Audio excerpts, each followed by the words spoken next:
All right. Well, let's come back to the M1. Can you think of a time there were no speed limits? And I do remember that, actually, when my dad's car broke down, a man from the garage picked us up in a Jaguar and took us at 100 miles an hour up the motorway. And we watched the clock and we were really thrilled.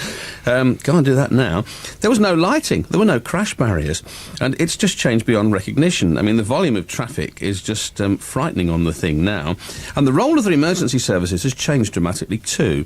Hundreds of people and vehicles, high-tech communications and so on. Well, in the studio with us, Dr. Hugh Delahaye-Davis, who's a former police surgeon. He remembers being called out to accidents and emergencies within weeks of the motorway opening in 1959, and wasn't much traffic on the road. A very good morning to you, Hugh. Good morning. Now, apparently you could just trot along the motorway. You could go across from one side to the other carrying your bag, and you could get across quite easily, couldn't you? Oh, yes, quite easily.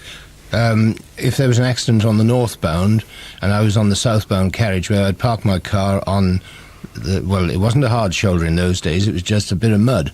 And then we would go to the central reservation, which didn't have any barriers, as you say. I'd stand there and wait, and I'd have my bags with me, and a policeman would come across, grab my bag, and then direct me across when it was safe to do so, and it was quite easy to get across. I guess it wasn't a hard shoulder, because we saw a picture published in local newspapers of a lorry that tried to pull off onto the so-called hard shoulder and just sank into the mud in those early days. Yes, there were quite a few vehicles sank into the mud, and in fact a police officer was killed, not a Northamptonshire one, trying to help push a vehicle off the mud, and it was after that they then very quickly laid the hard shoulder. It's actually still one of the most dangerous parts of the motorway now, is the hard shoulder, because you're stationary and so many things can run into you. Oh yes, many accidents I've attended on the hard shoulder, and it creates a couple of times when I've been on family holidays, I've broken down or had to pull into the hard shoulder, and it's created consternation among my family when I've made them get out and get up on the bank. Yes. But that's really the safest thing, isn't it? It's absolutely the safest thing. I've seen many accidents on the hard shoulder, people either going to sleep and running into vehicles that are parked, or people changing wheels and this type of thing, and vehicles going too close. It's worth pointing out that, of course, you would be called out specifically by the police. You're a police surgeon, so it wasn't necessarily the common or garden accident that you were called out to, but you'd have then seen some pretty gruesome sights, and I wonder whether that has, if you like, clouded your view of travel. It certainly made me cautious. I think when I go on the motorway myself, I make sure that I don't travel too fast or too close to the vehicle in front, because most of the accidents I've dealt with, that's the basic cause. Yeah, you've read Hugh's book, haven't you? It's a fascinating book, In Suspicious Circumstances. I read it when it first came out. It's a very interesting read indeed. And Hugh, I mean, I know in there you were talking about one or two of the accidents, and you've got some cuttings here of one that happened on the M1 at Rothersthorpe in 1964, and also I think there was a big one sometime in the 70s as well. When you go into an accident like that big one in the 70s, when you had so many vehicles involved, I mean, where do you start? Well, I had a police wireless in my car, and I was directed by the big accident on the 13th of March 1974, when there were about 200 vehicles involved.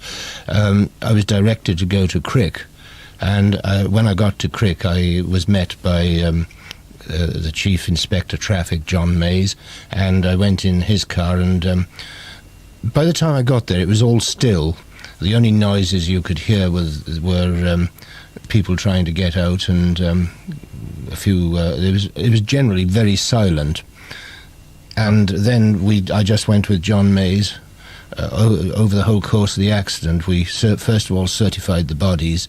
There was only 6, fortunately, and the investigation started there. There were then, before we actually got to certifying the bodies, there was one person who was trapped, and we paid attention to him, got him out actually successfully. It must be just horrible, mustn't it? You can imagine the situation when people that must have been, I would have thought, just about the biggest accident on the M1, or certainly now in our part of it, I would have thought. It is the biggest nationally, actually. Right. Yes. Well, that's a horrible statistic for us to have, but it's there. I was trying to imagine how I once came across an accident, and it was at night time, and I was actually frightened to approach the car because of what I might find. And presumably, although you would have to steel yourself to it, and it was all in a day's work, you must have had that feeling time and time again. You know, if you could have not looked, it would have been better, but you just had to then. Well, before I got there, the place had been cordoned off, and the police and usually the ambulance were there as well. And once I got there, behind the cones, and I was out of my car, I mean, my professionalism took over, and I had a job to do, and you just concentrate on that job. You don't think about other things. Your adrenaline is so high that you concentrate on the job, and fortunately I think the adrenaline later makes you forget some of the worst side of it. You see, there's a lot made now of post-traumatic stress syndrome. Do you not ever have flashback nightmares? No, I must say one or two of the accidents really I did have not nightmares, but I certainly had flashbacks.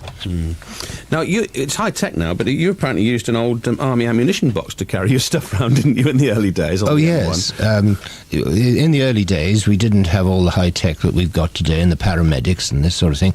So everything I wanted, like transfusion sets, giving sets, shell dressings, and this type of thing, I put in an army ammunition box, which was also useful because when it was closed I could stand on it to get into the cabs of lorries.